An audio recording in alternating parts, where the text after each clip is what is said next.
ये हैं पिछले कुछ वर्षों में विभिन्न प्रतियोगी परीक्षाओं में पूछे गए वर्तनी शुद्ध करो के प्रश्न, और ये हैं जो उनके सही उत्तर। आशीर्वाद, आविष्कारक, सुव्यवस्थित, षड्दर्शन, रुद्राभिषेक, दवाइयाँ, त्योहार और व्यावसायिक। नमस्कार, मैं भावना प्रकाश लेकर आई हूँ हिंदी है आसान, सहायक समीक्षा अधिकारी और समीक्षा अधिकारी की review officer, assistant review officer की सामान्य हिंदी की प्रारंभिक परीक्षा के लिए ये वीडियो वर्तनी के बारे में है। स्वर और उनकी मात्राओं के बारे में हम सबसे पहले समझेंगे, लेकिन उससे पहले आइए हम समझते हैं कि इस चैनल पर आपको आखिर ऐसा क्या अलग या नया मिलने वाला है जो आप इसे लाइक, शेयर और सब्सक्राइब करके और बेल आइकन को प्रेस करके रखें। सबसे पहले इस वीडियो में क्या सीखने को मिलेगा ये जान लीजिए। वर्तनी की अशुद्धियाँ क्यों होती हैं और उनका जो पहला कारण है वो स्वर और उनकी मात्राओं की सही समझ ना होने के कारण, वो इस वीडियो में विस्तार से बताया जाएगा। परीक्षाओं में पूछे जाने वाले उदाहरण भी दिए जाएंगे और उनके सही हल भी बताए जाएंगे। इसके बाद इस चैनल में क्या मिलेगा, बड़े फॉन्ट में ग्राफिक चार्ट के माध्यम से समझे प्रश्न याद रहते हैं। प्रामाणिकता मिलेगी, अगर संदर्भ ग्रंथ की जरूरत है तो उसका उल्लेख भी किया जाएगा, नहीं तो जो कुछ भी मैं बता रही हूँ वो क्यों सही है ये भी आप जान सकते हैं। हिंदी का सामान्य ज्ञान बढ़ाने की, बेसिक कॉन्सेप्ट्स क्लियर करने की कोशिश साथ के साथ चलती रहेगी। एक साथ सभी प्रश्न याद रखने की तकनीक भी बताई जाएगी। सामान्य हिंदी की सभी प्रतियोगी परीक्षाओं में ध्यान रखने वाली बातें बताई जाएंगी। साथ के साथ मुख्य परीक्षा के सामान्य हिंदी की आवश्यक अति संक्षिप्त जानकारी भी साथ में दी जाएगी। न याद किए गए प्रश्नों को परीक्षा में हिंदी के सामान्य ज्ञान के आधार पर हल करने की तकनीक भी बताई जाएगी। तो सबसे पहले समझते हैं कि वर्तनी की अशुद्धियां क्यों होती हैं। पहले हमें शब्दों की उत्पत्ति के बारे में नहीं पता होता, मतलब उपसर्गों के, प्रत्ययों के मतलब नहीं पता होते हैं, या फिर संधि के नियम हमने ठीक से पढ़े नहीं होते हैं बेसिक क्लासेस में, या फिर उच्चारण का सही से पता नहीं होता, तो जब हम उसको शब्द को गलत उच्चारित करते हैं तो गलत ही लिखते हैं। जिसके कुछ उच्चारण के गलत होने के कुछ कारण क्या है, शीघ्रता, जल्दी में बोलना, और फिर कई बार स्थानीय बोलियों का भी प्रभाव होता है जिसकी वजह से हमारा उच्चारण शुद्ध नहीं होता। बोलियां सुनने में बहुत ही प्रिय लगती हैं, मधुर होती हैं, लेकिन वो लिखते समय स्पेलिंग मिस्टेक हो जाती है। प्रयत्न लाघव मतलब एफर्ट्स की कमी भी एक मुख्य कारण है उच्चारण गलत होने का। साथ के साथ कुछ कारण और हैं जिन्हें हम वर्गीकृत कर सकते हैं समझने के आधार पर। वो है स्वर और उनकी मात्राओं के कारण होने वाली गलतियां, अनुस्वार, अनुनासिक, पंचमाक्षर और संयुक्त व्यंजनों के बारे में जानकारी न होने के कारण होने वाली गलतियां, ड़, ढ़, श, श, स, और कुछ और ऐसे अन्य उच्चारण जिसमें बचपन से ही बच्चों के बेसिक कॉन्सेप्ट्स अक्सर क्लियर नहीं होते और वो उच्चारण में गलतियां करते आते हैं। और फिर रेफा, 3 तरह के रेफा होते हैं। एक रा, आधा रा जो ऊपर लगता है, पूरा रा के नीचे, और री की मात्रा, इसमें अक्सर बच्चे कंफ्यूज रहते हैं। तो इन सबको हम लोग सेपरेट वीडियोस में समझेंगे। इस वीडियो में आइए समझते हैं स्वर और इनकी मात्राओं के बारे में। तो सबसे पहले आने वाले स्वर अ और आ लेते हैं, और उससे भी पहले लेते हैं सभी स्वरों के उच्चारण। एक बेसिक चीज समझिए, हमारे स्वर आपने बचपन में पढ़ा होगा, हो सकता है याद ना हो, ह्रस्व और दीर्घ होते हैं। तो जो ह्रस्व स्वर होते हैं, छोटी मात्राएं होती हैं, वो हैं अ, इ, उ और रे। इसमें आवाज एक झटके के साथ रुक जाती है। बेसिक गलती कहाँ होती है, अक्सर हमने बचपन में छोटा आ बड़ा आ पढ़ा होता है, जिसकी वजह से अ और आ के बीच के उच्चारण का जो फर्क है वो हमें याद नहीं होता या समझा नहीं होता है हमने, जिसकी वजह से हम दोनों स्वरों का एक जैसा उच्चारण करते हैं। तो इसको अब इस उम्र में अगर एक बार इस परिपक्वता के आने के बाद कि ये चीज़ हमें ध्यान से समझ लेने से एक बार हम सभी तरह के एग्जाम्स में सभी तरह के क्वेश्चंस को हल करने में समर्थ हो जाएंगे। आप इस चीज़ को आसानी से समझ सकते हैं। तो ह्रस्व स्वर हो गए अ, इ, उ और ऋ। इसके कुछ उदाहरण मैं बोल के बता रही हूँ, जैसे जो विभिन्न प्रतियोगी परीक्षाओं में पूछे गए हैं वर्तनी शुद्धिकरों में, जैसे अस्पृश्य, शस्त्रास्त्र। मैंने एक ह्रस्व स्वर लिया है और एक मात्रा ली है हर एक स्वर की। इति श्री विद्यैश्वर्य उत्तराधिकारी सुषुप्ति। ऋग्वेद सृजनात्मक। तो ये है इनका सही उच्चारण। दीर्घ स्वर वो होते हैं और संयुक्त स्वर वो होते हैं जिसमें आवाज थोड़ी देर आराम से चलती रहती है। अब देखिए इनके उदाहरण। आविष्कारक, पारलौकिक, ईश्वरचंद, शीर्षासन, ऊटपटांग, शूर्पणखा। और संयुक्त स्वर और दीर्घ स्वर देखिए।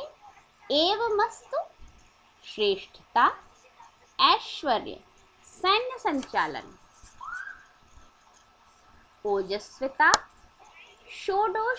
षोडशोपचार, औषधि, सौराष्ट्र। अब देखिए अ और आ के उदाहरण जिनमें प्रायः बच्चे गलती करते हैं। एक तो एक नियम छोटा सा याद कर लीजिए, तो इससे लगभग हर साल आने वाले इस पैटर्न के एक शब्द में आपसे गलती नहीं होगी। अगर किसी भी उसमें एक प्रत्यय लगता है शब्द में, तो उसका जो पहला वर्ण होता है उसमें आ की मात्रा लग जाती है। इसके सारे उदाहरण मैंने लगभग जितने हो सकते थे याद आए या प्रीवियस ईयर्स में पूछे गए थे मैंने दे रखे हैं। जैसे अर्थ में आर्थिक, देखिए एक प्रत्यय लगा तो पहले वर्ण में आ की मात्रा हो गई। शब्द शाब्दिक, पक्ष पाक्षिक, सप्ताह साप्ताहिक, वर्ष वार्षिक, समय सामायिक, व्यवहार व्यावहारिक। अब देखिए इसमें पहला जो वर्ण था वो आधा है, तो दूसरे वर्ण में आ की मात्रा लग गई। ये सब शब्द जो है वो अभी तक मैंने जो शब्द दिए हैं इनके लिए आप अपने संदर्भ ग्रंथ 10th की कोई भी बुक मान सकते हैं। व्यवसाय व्यावसायिक, स्वभाव स्वाभाविक, समुदाय सामुदायिक, सर्वजन सार्वजनिक। और ये सब आपके अनेक शब्दों के एक शब्द में भी काम आएंगे। सत्व सात्विक, तत्काल तात्कालिक, अध्यात्म आध्यात्मिक। एक इस पैटर्न का जो शब्द है वो अक्सर सभी प्रतियोगी परीक्षाओं में पूछा जाता है। अब देखिए जो दूसरा कारण है वो है उपसर्ग अ का जो मतलब होता है वो नहीं या अभाव होता है, और उपसर्ग आ का मतलब तक, समेत या सहित होता है। अन एक उपसर्ग होता है अ और न के नीचे हलंत मतलब आधा ना, इसका मतलब भी नहीं होता है, और अन का मतलब भी नहीं होता है। और ये सब चीजें आप याद रखिएगा, विलोम में भी काम आएंगी। अब देखिए इसकी वजह से क्यों आपकी स्पेलिंग मिस्टेक होती है। और उदाहरण देखिए। अनधिकृत होता है, अनाधिकृत नहीं होता, और ये कई प्रतियोगी परीक्षाओं में पिछले कई सालों में पूछा जा चुका है। अनावश्यक, एक इधर मैंने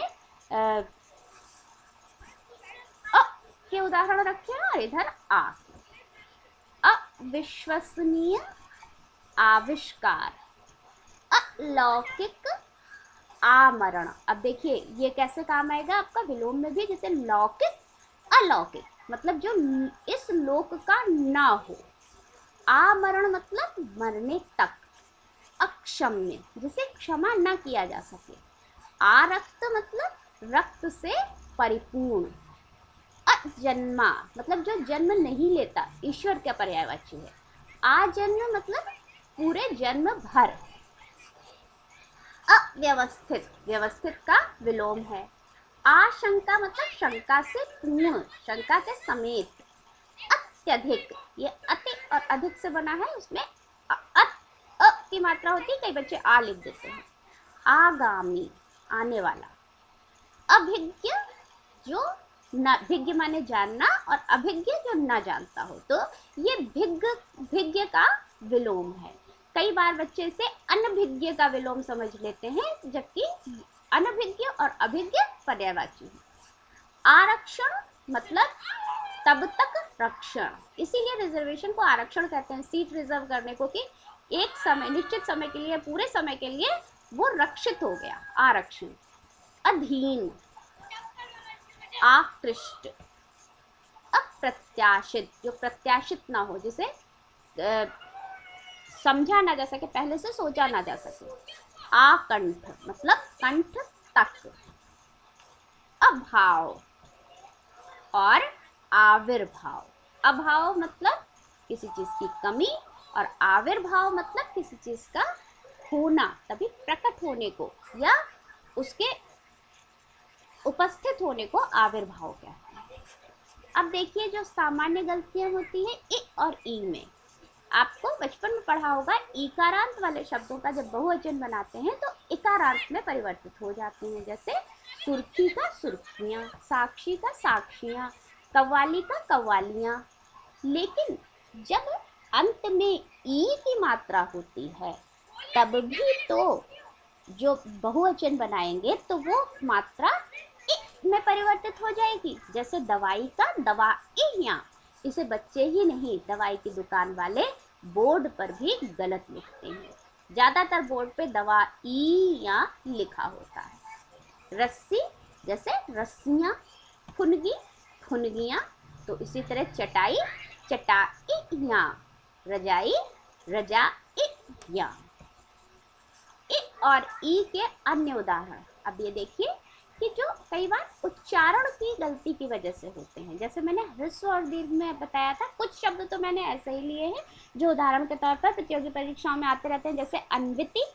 अच्छा, अनीति। अब अनीति को समझिए, कई बार हमारी क्या आदत होती है, ह्रस्व स्वर, छोटे स्वर, भले ही उनको बोलने में कम समय लगता है, लेकिन हमारी आदत होती है आराम से बोलने की, तो हम उसमें आवाज़ को एक झटके के साथ रोक के ख़त्म नहीं करते, क्योंकि उसमें मेहनत लगती है, हम चलने देते हैं। तो क्या होता है, बोलते हैं अनीति, रीति, प्रीति, कीर्ति।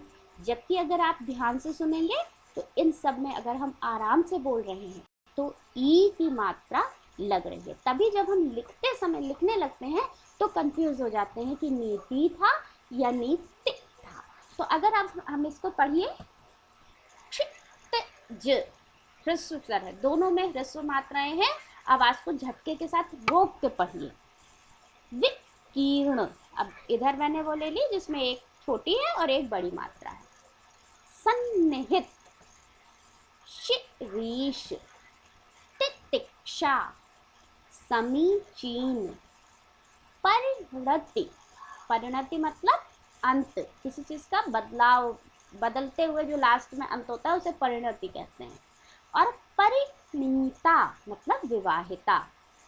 मिहिर, कीर्तिमान। देखिए, कीर्ति बोलना पड़ेगा, झटके के साथ आवाज को खत्म करना पड़ेगा, जबकि कीर्ति बच्चे बोल देते हैं, जिसमें ई की मात्रा प्रोनाउंस हो रही है और उसी वजह से लिखने में गलती होती है।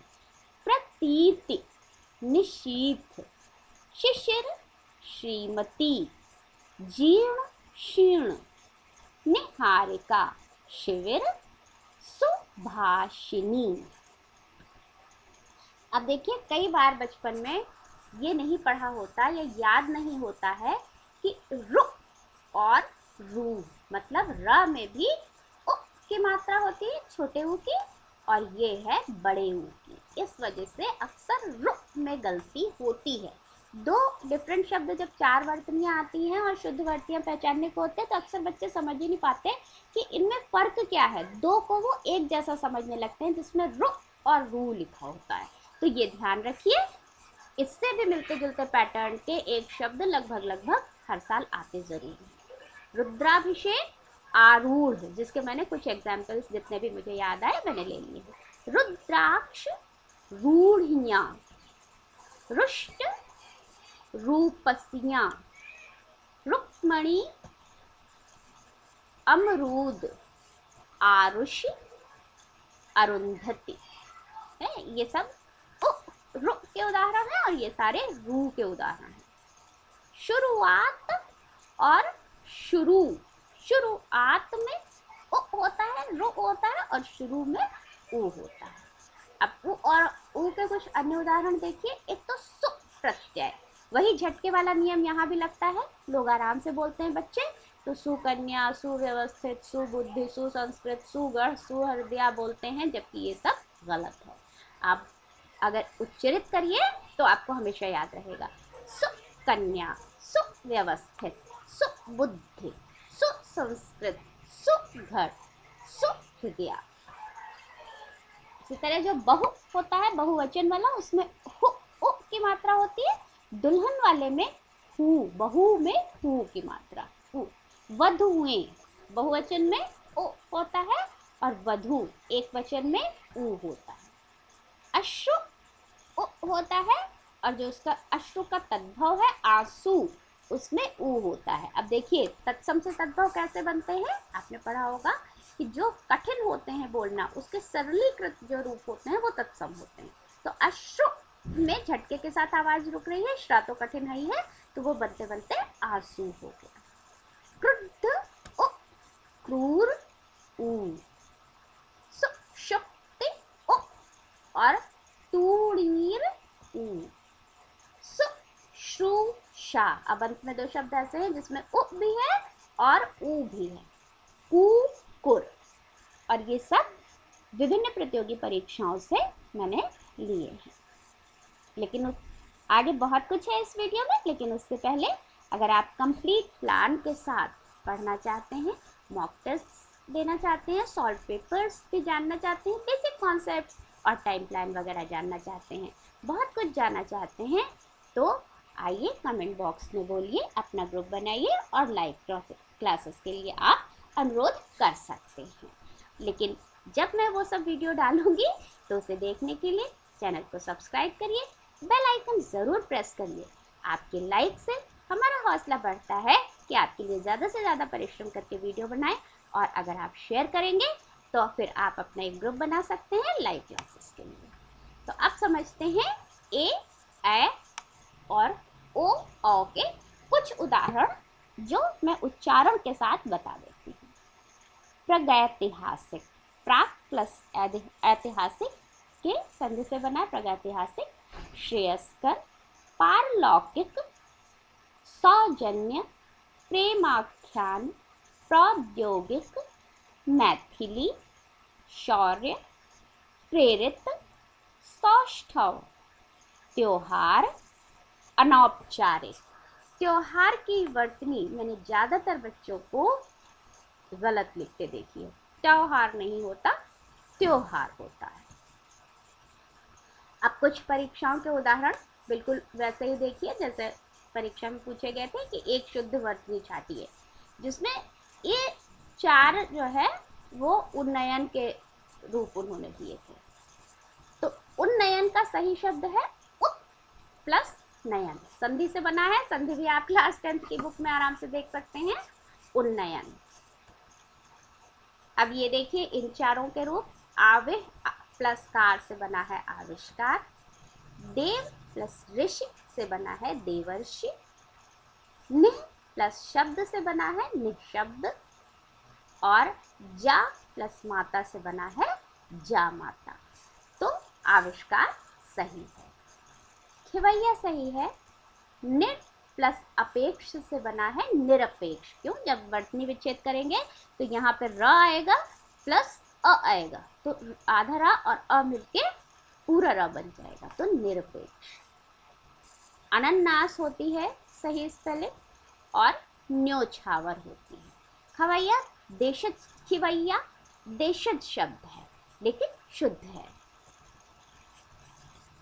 अब इसमें देखिए षट प्लस दर्शन, षट दर्शन।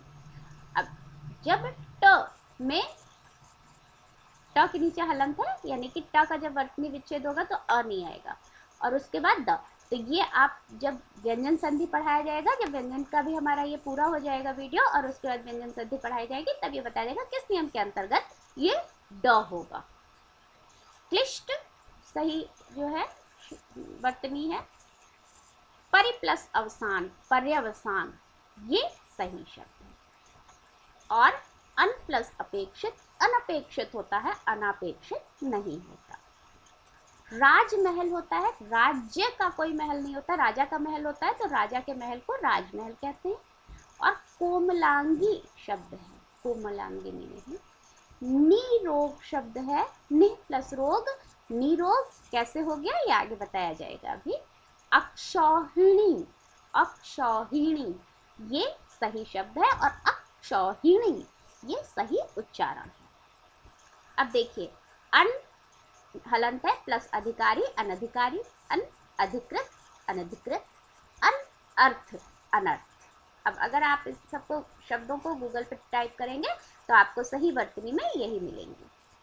अन आवश्यक, अनावश्यक, क्योंकि यहाँ पे अ के साथ आ जुड़ गया तो अनावश्यक। अन आसक्त, अनासक्त। इसी तरीके से आपको विभिन्न उदाहरण दे रही हूँ, एग्जाम्पल दे रही हूँ, ताकि आपको यकीन हो कि जो स्पेलिंग बताई गई है वो सही है। जैसे नीरव शब्द आपने कहीं पढ़ा होगा निर्जन के लिए, निह प्लस रव, नीरव, निह प्लस रस, नीरस।